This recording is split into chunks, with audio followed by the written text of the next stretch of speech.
as 5 maneiras de aumentar o seu poder de persuasão. Eu acho essa parte uma parte muito interessante da nossa palestra. Eu gostaria de ter deixado ela para o final, mas eu vou falar agora. Existem algumas estratégias de encantamento que você pode desenvolver para atrair a atenção das pessoas, para que as pessoas se sintam interessadas em ouvir o que você tem a dizer, além da sua postura física, além da maneira como você se porta e se veste. Além disso, existem estratégias de você instigar as pessoas a prestarem atenção no que você vai dizer. Ok?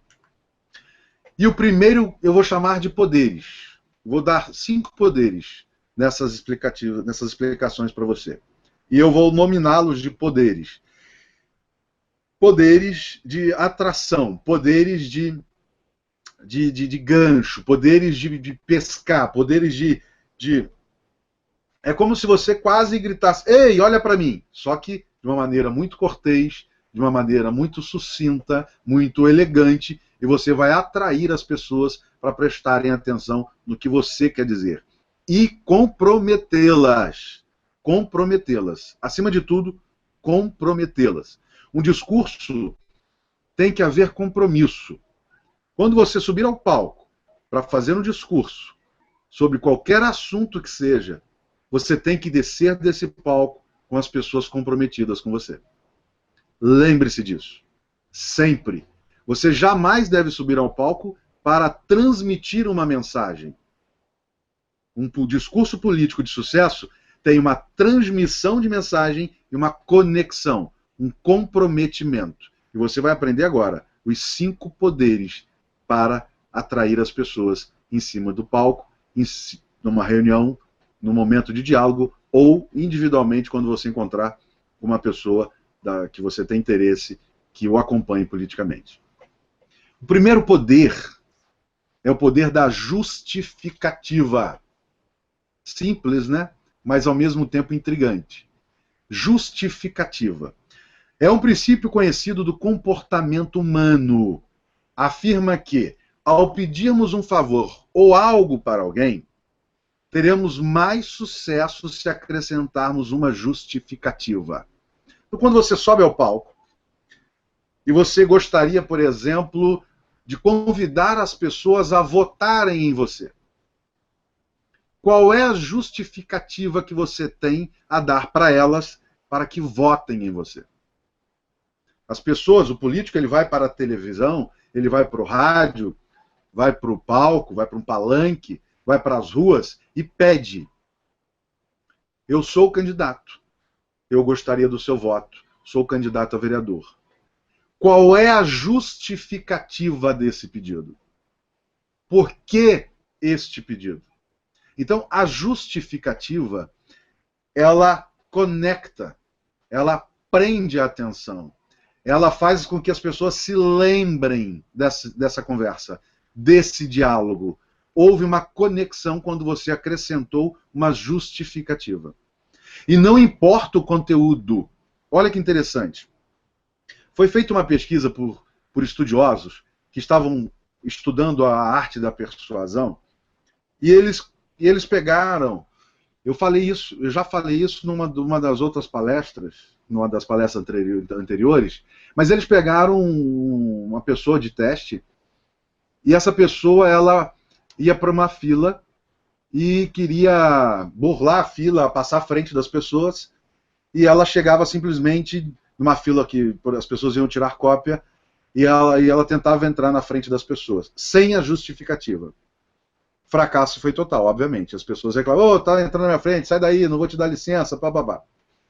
Quando este indivíduo acrescentou uma justificativa, ele teve um sucesso de mais da metade das vezes que ele tentou furar a fila. Mais da metade. Então ele acrescentou uma justificativa. Aí os pesquisadores queriam entender se a justificativa era o segredo para as pessoas terem deixado ele passar na frente. Não, não era. Não era a justificativa, não era o conteúdo, não era o motivo. Não é porque ele estava perdendo o ônibus, não é porque alguém da família dele morreu, ele precisava ir para um velório, não era porque ele estava atrasado para o trabalho. Não importava a justificativa, mas importava uma palavra quase mágica. A palavra por quê. Quando se acrescentava a palavra por quê, depois da palavra por quê, qualquer justificativa era aceita. E aí eles fizeram o teste, então, da palavra por quê. E chegaram no momento onde ele pedia para furar a fila para tirar cópia, porque ele precisava tirar cópias. E as pessoas deixavam. Esse sucesso ainda foi grande, acrescentando apenas a palavra por quê. Então, quando ele pedia para furar a fila, ele falava: eu preciso tirar cópia porque eu preciso tirar cópia. Qualquer coisa nesse sentido. Olha, eu preciso muito tirar, eu preciso muito passar à sua frente, que eu preciso, porque eu preciso fazer as cópias. E as pessoas deixavam. A palavra que fazia uma conexão mental permissionária das pessoas, que conectava as pessoas e elas faziam uma concessão, a palavra-chave é por quê. Então, quando você for fazer o seu discurso,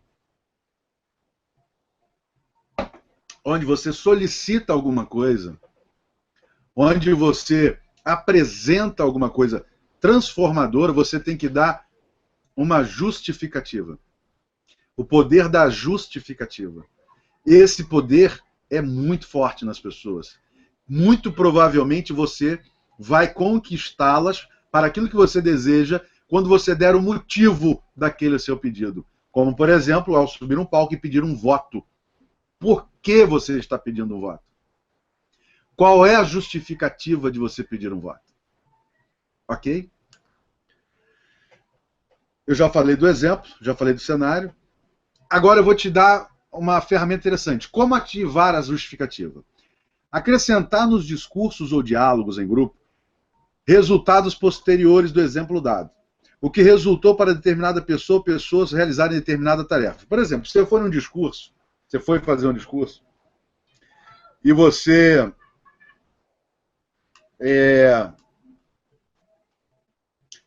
está querendo melhorar o ambiente, está querendo melhorar o aquecimento do seu bairro não tem árvores, o seu bairro não está bonito, não tem jardins, por exemplo, não tem árvores, não tem jardins, é um bairro cinzento, e você vai, sobe ao palco e sugere para as pessoas que estão lhe ouvindo, a sua plateia, que o seu bairro, a sua cidade precisa ser uma cidade mais bonita, com mais flores, com mais árvores, porque você sabe que na cidade vizinha isso foi um sucesso, as pessoas gostam, elas são mais alegres, elas estão em ambiente mais fresco, porque as árvores produzem sombra, e blá, blá, blá, blá, blá.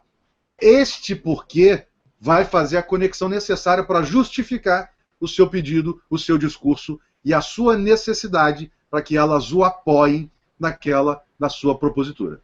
Então, por quê? Esse é o grande poder, um dos grandes poderes da persuasão quando você está em cima de um palco. Ou quando você está fazendo a sua comunicação. Ok? O segundo poder. O segundo poder é o poder da reciprocidade. Reciprocidade.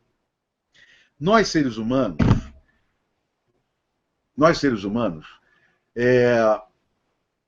parece que nós viemos com uma programação, uma pré-programação, onde você vai lembrar bem o que eu quero dizer quando você escutou alguma vez na sua vida aquela metáforazinha, metáfora não, uma analogia, um dito popular, onde as pessoas falam que temos que pagar a nossa dívida com a mesma moeda ou na mesma proporção, e alguém que nos faz um favor, nós ficamos incomodados até cumprir com a retribuição desse favor.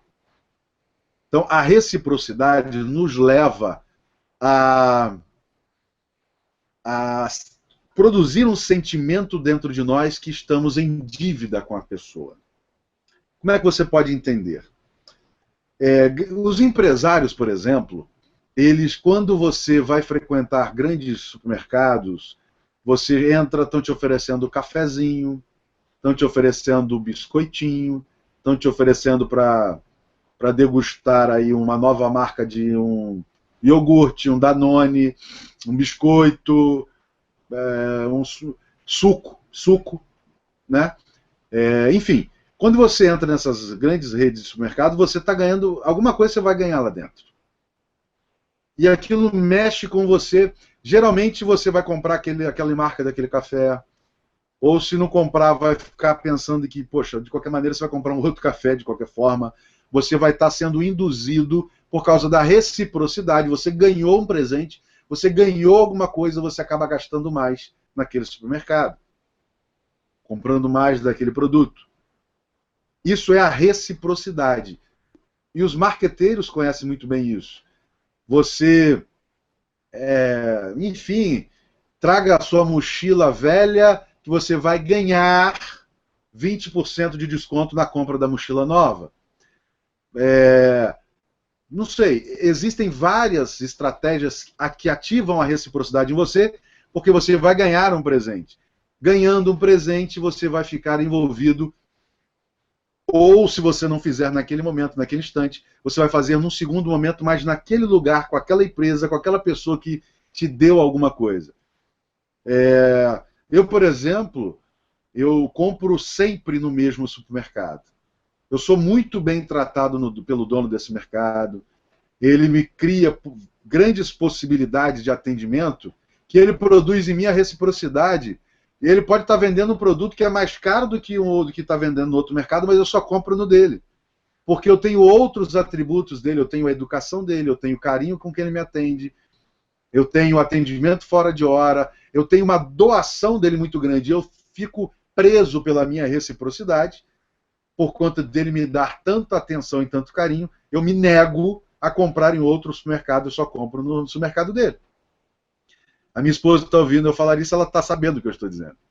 Porque algumas vezes ela falou assim, poxa, mas esse produto só tem naquele lugar. Bom, quando tiver aqui, a gente compra aqui. Eu só compro naquele supermercado.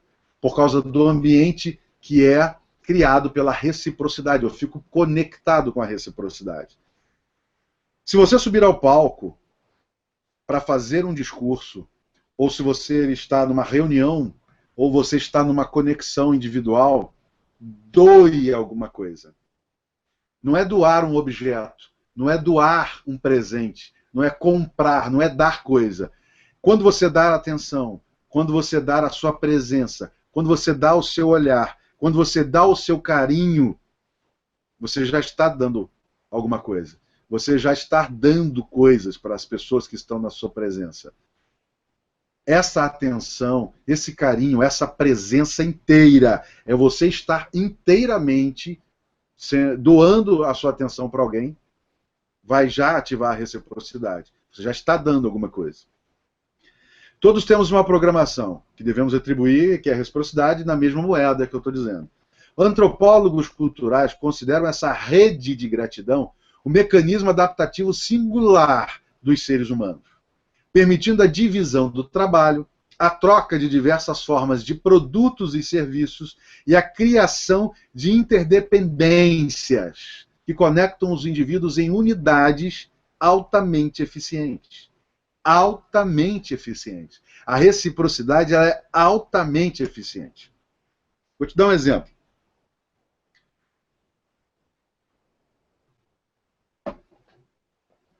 Um dos exemplos que eu tenho aqui, que eu também já falei numa palestra anterior, eles criaram uma simulação de emprego, de uma agência de emprego com entrevistas, e mais de 50 pessoas foram fazer entrevistas, só que uma dessas pessoas era uma pessoa infiltrada pelos pesquisadores, e ele tinha que passar algum tempo com essas pessoas e se ausentar, porque estava com sede, e indo tomar um refrigerante, e ao voltar, trazer de presente o refrigerante para qualquer dessas pessoas. Mas antes disso, a ação de controle dos pesquisadores foi que esse indivíduo, porque eles fizeram isso durante vários dias, em 2 dias anteriores, por exemplo, ele tentasse vender uma rifa para as pessoas que estavam ali procurando emprego junto com ele. A rifa custava R$5 e ele não tinha sucesso algum vendendo rifa nenhuma. Não conseguia vender rifa. Primeiro porque estavam desempregadas aquelas pessoas, obviamente. E talvez, se elas estivessem com poucos recursos, elas não iriam gastar comprando uma rifa. Ele não conseguia vender rifa. No segundo momento, 2 dias depois, quando ele saía da sala, voltava com uma Coca-Cola e dava de presente para uma pessoa, imaginei que você também estivesse com muita sede, eu trouxe uma refrigerante para você. E ele levava uma Coca-Cola baratinha, uma garrafinha pequenininha, aquela de R$1, R$2, R$1,50, qualquer coisa assim. E ele esperava uns 10 minutos, depois ele oferecia a rifa. Quase 100% das pessoas compravam a rifa. E olha que a rifa custava R$5 e a Coca-Cola R$1 ou R$2. A reciprocidade foi ativada nessas pessoas. Elas ganharam um presente antes. Elas ganharam alguma coisa. E porque elas ganharam alguma coisa antes, ativou-se dentro delas a reciprocidade e elas não conseguiam simplesmente se negar a comprar a rifa. Então, quando você estiver num palco, ative a reciprocidade. Doe para as pessoas que estão diante de você alguma coisa antecipadamente, para depois, no final do seu discurso, você solicitá-las de alguma coisa. Então, ative a reciprocidade. Como você pode ativar a reciprocidade? Oferecendo antecipadamente algo envolvente e transformador para a sua plateia. Um presente antecipado e a reciprocidade os envolverá. E assim você conduzirá seu ouvinte com mais facilidade para onde você desejar. Você vai conduzi-lo com mais facilidade. Você não vai ser unanimidade, não existe unanimidade. Mas você vai conquistar as pessoas que talvez não tenham se decidido, não tenham vislumbrado a sua capacidade política, os seus interesses, os seus objetivos e aquilo que você pretende para a sua cidade. Mas só para transmitir a sua mensagem não vai fazer com que ela sinta atraída por você. Então, esse segundo poder da reciprocidade vai fazer com que ela se conecte com você porque você deu a ela alguma coisa antes. E este algo pode ser uma experiência da sua vida. Pode ser um momento particular, uma jornada, uma passagem da sua vida, onde você talvez pode acrescentar alguma experiência, onde você, contando uma história da sua vida, ela aprenda alguma coisa com você, ou ela ganhe de você uma conexão, a sua humanidade, a sua simplicidade, a sua igualdade. Quando você coloca para as pessoas uma fraqueza, elas percebem em você uma igualdade. Você é como elas, e elas são como você, e todos nós somos iguais. Todos nós somos humanos, todos nós somos frágeis. Quando você dá alguma coisa antecipadamente, você ativa a reciprocidade. Para no final, ou para próximo do final, você solicitar alguma coisa de alguém que você já deu antes. Então, o segundo poder é a reciprocidade. O terceiro é a coerência. A coerência. Ativar para um ambiente de discurso, para um ambiente de plateia, a coerência talvez possa ser um pouco mais difícil, mas conhecendo esse poder anterior, esse poder de uma forma anterior, você já vai saber e ter que traçar uma estratégia para ativar a coerência. O que significa? Uma vez manifestado publicamente uma opinião, o indivíduo tende a realizar as ações que reforçam esta opinião, as suas convicções. Envolva sua plateia a afirmarem aquilo que acreditam. E uma vez confessarem publicamente sua ideia, dificilmente elas vão mudar. Vou te dar um exemplo. Deixa eu pensar no exemplo. Digamos que foi criado na sua cidade um jogo de futebol inusitado dos vereadores contra os secretários.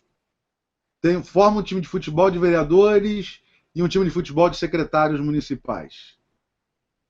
E quando você vai perguntar para uma plateia ou para funcionários da prefeitura, por exemplo, ou quando, num diálogo informal, você perguntar, você torceria para quem? Para os vereadores ou para os secretários? Dias antes do jogo. E nesse diálogo, ele confessa para você que torceria por os secretários. Não, os secretários trabalham mais, o vereador só vai na Câmara 2 vezes por semana. eu prefiro o secretário que vai todo dia. É a opinião dele. Ele não sabe o que o vereador faz. Quando chega a véspera do dia do jogo, você sabendo que ele disse isso, mas ele disse aquilo naquele instante, e ele já até esqueceu que te deu essa resposta, está lá no inconsciente dele, não está nem conectado, não vai nem ver jogo, mas você queria montar uma torcida organizada para os secretários. Você chega nele, leva uma camisa e você vai suscitar na mente dele a lembrança dele ter se comprometido anteriormente quando deu a palavra que torceria para os secretários. Aí você vai dizer: estamos montando uma torcida organizada para os secretários, e aqui está a sua camisa, ou aqui está o seu convite para ir nos dias do jogo com a equipe, na van, no ônibus, e vamos torcer para os secretários. Ele não estava pensando muito que ganharia uma camisa, ou que colocaria uma camisa, mas por ele ter se comprometido com a sua palavra, ele ter anunciado previamente que torceria para os secretários, ele acaba envolvido por isso, ele vai torcer para os secretários, muito certamente. Não sei se esse foi um bom exemplo, mas é mais ou menos por aí que funciona a questão da coerência. Eu vou te dar um outro exemplo que eu tomei nota aqui. Ah, tá. Eu tomei nota de um exemplo muito interessante. E existem as empresas que fazem essa indução antecipada antes de vender o seu produto, porque ela já consegue, ela já sabe como é que funciona as armas da persuasão, e ela ativa em você emoções para que conduza você a fazer a aquisição daquilo ou fazer alguma coisa que determinada empresa gostaria que você fizesse. E os pesquisadores fizeram o seguinte: eles foram num bairro padronizado, as casas muito parecidas umas com as outras, um jardim na frente, um espaço não muito grande, bateu em alguns moradores perguntando se eles aceitariam a instalação de outdoors na frente do seu quintal, tampando quase a sua varanda e metade da frente da casa dele. E ele, obviamente, não quero saber de outdoor na frente da minha casa. Beleza? E aí eles fizeram a indução, depois disso tudo, em testes.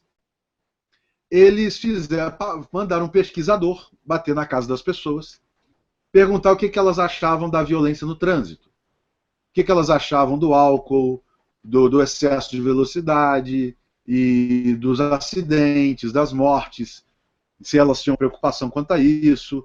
E no final, eles faziam uma pergunta se elas apoiariam qualquer tipo de campanha a favor da segurança no trânsito. E a maioria delas, 99,9%, obviamente disse que apoiaria uma campanha de direção mais segura, de se beber não dirija e coisas nesse contexto. Todas elas praticamente disseram, claro que eu apoiaria. Ótimo. 15 dias depois, eles mandaram nessas residências, que eles já tinham essas respostas, um pesquisador com a foto de um outdoor com uma grande campanha, se beber não dirija, solicitando se ele deixaria instalar na casa dele o outdoor por uma campanha de segurança no trânsito. E ele nem se lembrava muito da resposta no consciente, mas o inconsciente dele fez automaticamente ele dizer sim, e as pessoas conseguiram uma resposta superior a 50% das pessoas. Não foi 100%, mas eles só tinham respostas negativas. Mas depois dessa indução através da coerência, as pessoas diziam sim e permitiam a instalação de outdoors na frente da sua casa, tampando a sua bela casa e o seu belo jardim. Então, a coerência, se você consegue, no seu discurso, suscitar nas pessoas o comprometimento pela coerência, certamente elas vão acompanhá-lo até o fim da sua jornada, até o dia em que elas vão precisar votar, até o dia em que elas vão depositar em você a confiança que você conseguiu conquistar através da coerência. Ok? Como ativar essa coerência? Peça para a sua plateia. Eu vou dar um exemplo. Você tem várias formas, mas eu criei um exemplo Se você sabe que você vai para uma reunião, você pode pensar antecipadamente como suscitar na mente das pessoas a coerência delas, né? Então você vai, peça para a sua plateia anotar o que elas desejariam que você realizasse quando conquistar determinado cargo ou função. Além de lhe ajudarem a ser um bom representante e ter ideias para realizar as ações quando você ocupar esse cargo, elas, sem perceber, estarão se comprometendo com você, porque elas estão dizendo para você algo que elas gostariam que você realizasse. E durante o seu período eleitoral, você vai dizer para as pessoas que você vai fazer exatamente aquilo que elas desejariam que você realizasse. Então, elas estarão comprometidas com você através da coerência. Então, você vai suscitar nelas a coerência. Olha, você disse que gostaria de um candidato que defendesse o meio ambiente. Eu sou o candidato que defende o meio ambiente. Agora você vai... Claro, você não vai abordá-la desse jeito, mas na mente delas, elas estarão sendo induzidas a manter a sua coerência, porque você carrega dentro do seu componente político as informações que batem com os anseios dela de coerência para um representante na sociedade através de um mandato de vereador ou de prefeito. Então, coerência é o terceiro poder. Agora eu vou falar do quarto poder. Não se esqueça que eu estou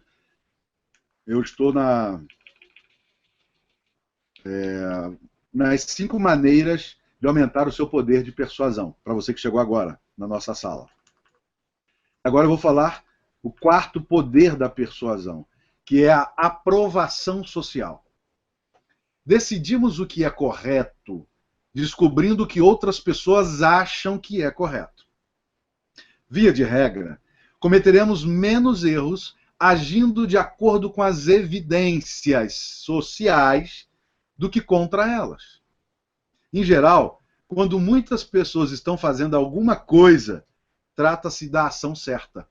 É assim que nos comportamos dentro da sociedade. Por exemplo, outro dia, eu fiz um passeio no primeiro parque nacional decretado por lei no Brasil, que é o Parque Nacional do Itatiaia. Não foi bem outro dia não, isso já deve ter alguns meses. Mas enfim, eu fui fazer um passeio no Parque Nacional. E nesse passeio, a minha tendência natural era caminhar por trilhas, que já tinham aqueles sulcos que chegavam até a terra. Quando você vai fazer uma caminhada numa área natural, você percebe que fica um caminho onde muitas pessoas passam, né? Que o mato não cresce direito, fica um pouco terra batida. E aqui eu tenho mais mato grande, mais árvores, mas geralmente eu não pego o caminho intocado. Eu não pego o caminho onde eu tenho mais natureza, onde eu teria mais descobertas. Geralmente eu pego o caminho onde já tem uma trilha, onde a grande maioria já passou por ali. Então, a aprovação social, ela está condicionada ao que a grande maioria aprovou ou está fazendo. Você já viu em eleições, por exemplo, eleitores que sequer estão envolvidos com a preocupação política de escolher com conteúdo um candidato, e ele acaba olhando pesquisas. Tanto é que as pesquisas, apresentar pesquisas e dizer que você está na frente, é uma grande ferramenta que tudo quanto é político no Brasil usa, principalmente os cargos executivos, presidentes, governadores, prefeitos. Toda eleição, os candidatos a prefeito aí você vê 2 pesquisas, todos os prefeitos estão na frente, né? 2, 3 pesquisas, e os prefeitos estão na frente em todas elas.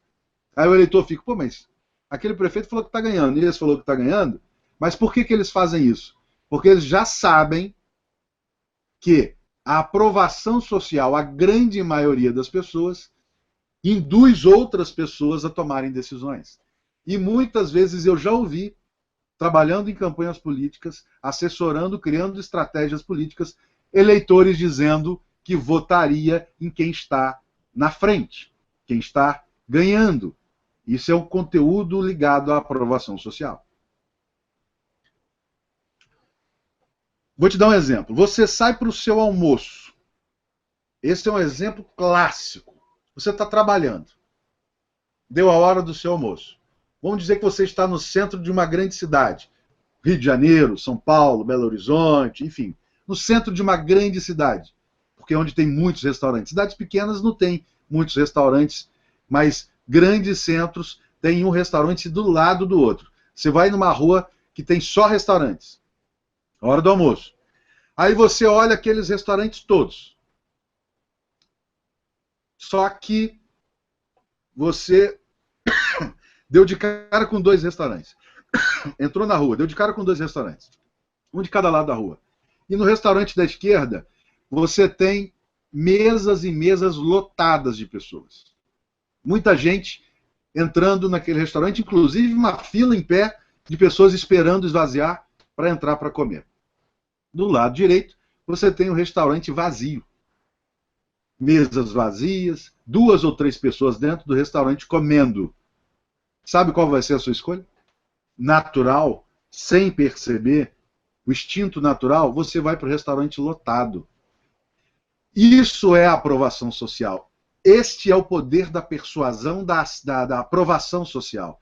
Nós somos induzidos pela questão da sociedade aprovar determinado pensamento, determinada escolha, determinada ação. Somos induzidos lá no encontro. Não é uma coisa assim, deixa eu analisar, deixa eu pesquisar, onde a sociedade... Não, não é assim que funciona.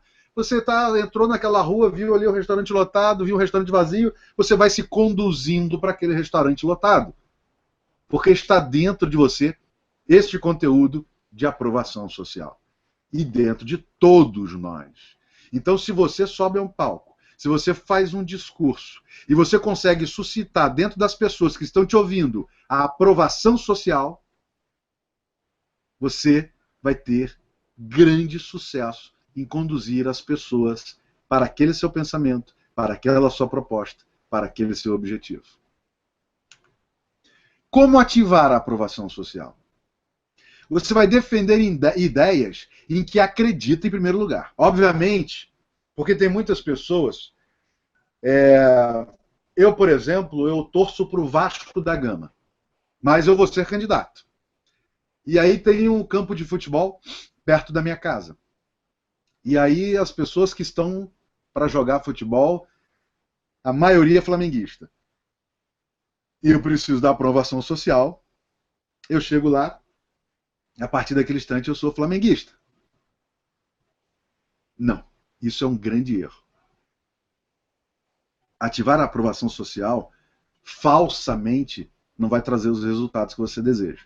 Então, em primeiro lugar, você tem que acreditar nas coisas que você fala. Você precisa acreditar nas coisas que você está apresentando para a sociedade. Então, jamais utilize falsamente a aprovação social. Defenda aquilo que você acredita. Então, pegando uma ideia que você acredita e que, coincidentemente, se a ideia que você acredita é também uma ideia que a sociedade está querendo defender, faça a defesa, apresente a sua ideia, que é comum ao que a maioria das pessoas pensam. E elas vão sentir uma conexão com você, a conexão da aprovação social. Por exemplo, está sendo discutido no Brasil a diminuição da minoridade penal. Diminuir de 18 para 16 anos. Tem pessoas que são contrárias a esse pensamento e tem pessoas que são favoráveis a esse pensamento. Mas pesquisas mostram que a grande maioria da sociedade brasileira é a favor da diminuição. A grande parte das pessoas acham que deve diminuir de 18 para 16 anos a imputabilidade, a punição de infratores, pessoas que descumprem lei e cometem crimes. Vai para 16 anos. Vamos lá. Se você também acredita nisso, se é isso que você defende, se você estiver num discurso, por exemplo, você pode colocar para fora para que as pessoas saibam que você pensa como elas pensam. Você vai ativar nelas a aprovação social. Porque você acredita no que elas acreditam. Ok? Mas jamais manipule a sociedade para algo que você não acredita de verdade. O seu discurso será falso. O seu conteúdo não vai conquistar ninguém. Você vai cometer erros, porque as pessoas, elas não são bobas. Elas sabem identificar um discurso formatado falsamente para tentar fisgá-las. Faça a defesa daquilo que você acredita. Se caso este assunto, a grande maioria das pessoas já gostariam de ver ser defendida, utilize isto como ferramenta para conectar você ainda mais com a sua plateia, através da conexão social. Um exemplo que eu dei aqui foi o exemplo do desarmamento. Teve uma época que teve até um plebiscito sobre desarmamento, tirar a arma das pessoas e tal, e muitos políticos foram para a televisão fazer as defesas porque sabiam que tinha uma pesquisa na sociedade que dizia que a grande maioria da sociedade brasileira era a favor do desarmamento. Naquela ocasião, naquele instante. E aí, o político que era a favor do desarmamento saiu para as ruas, deu entrevista, apareceu na televisão, apareceu em palcos dizendo: eu sou a favor do desarmamento, vamos desarmar as pessoas. E ele criou conexão através de aprovação social. Ok?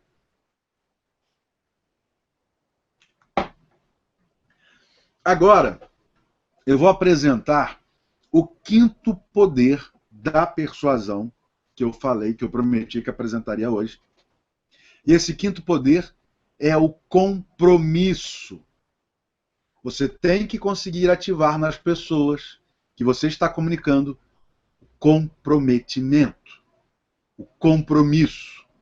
Esse é o quinto poder da persuasão. E se você souber usar, e você fazer com que as pessoas se comprometam com você, ela vai até o fim.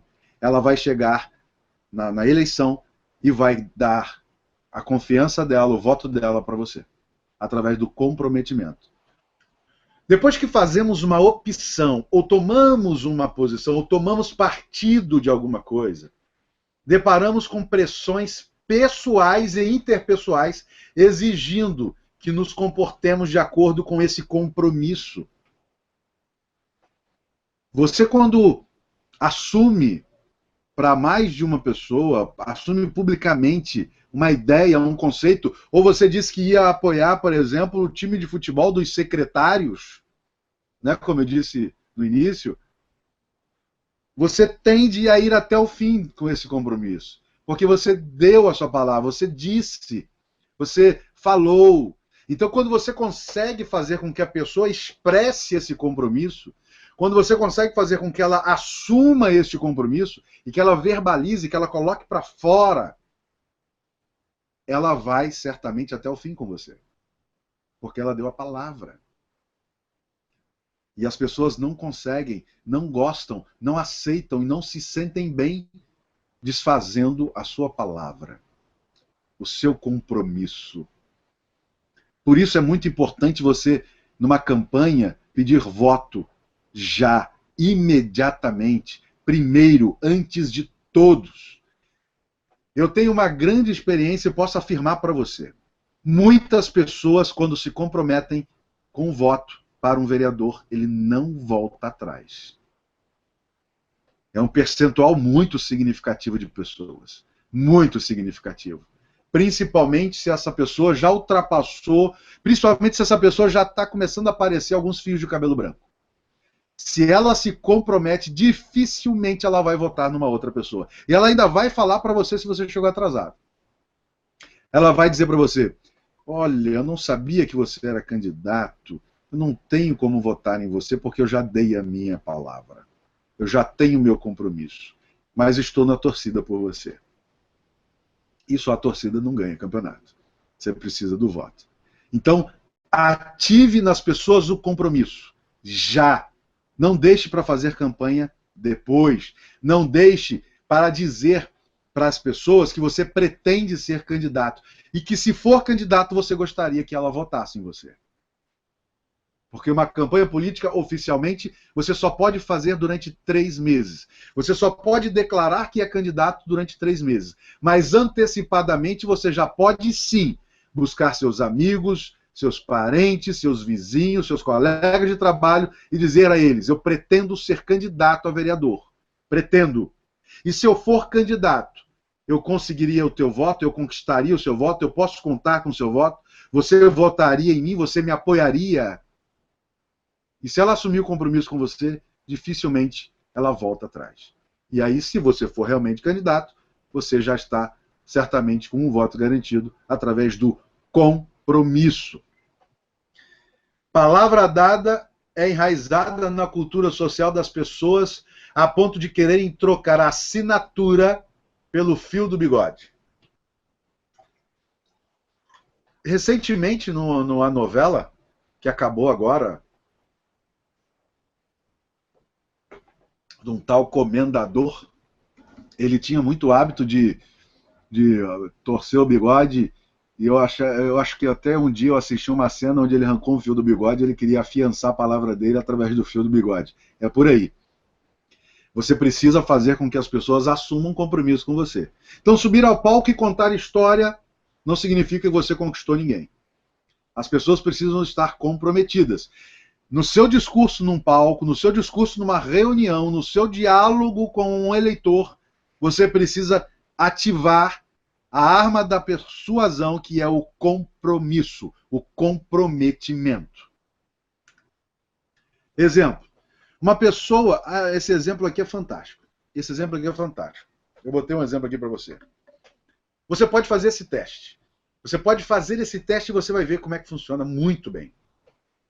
Eles fizeram o teste da seguinte maneira.